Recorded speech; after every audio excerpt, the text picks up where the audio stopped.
Hi, in front of me is OPPO F19 and today I would like to show you how you can add emergency numbers on this device. Begin by going into settings and scrolling all the way down to access safety and emergency. Following that, scroll down again and tap on emergency contacts. Now click on Add Emergency Contact and tap on the one that you wish to set up.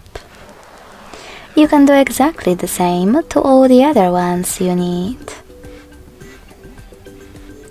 In order to delete one of them, click on this remove icon next to the one that you wish to get rid of.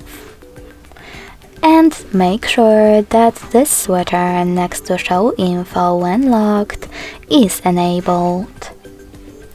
Thanks so much for watching. If you enjoyed this video, smash that like button, comment and subscribe.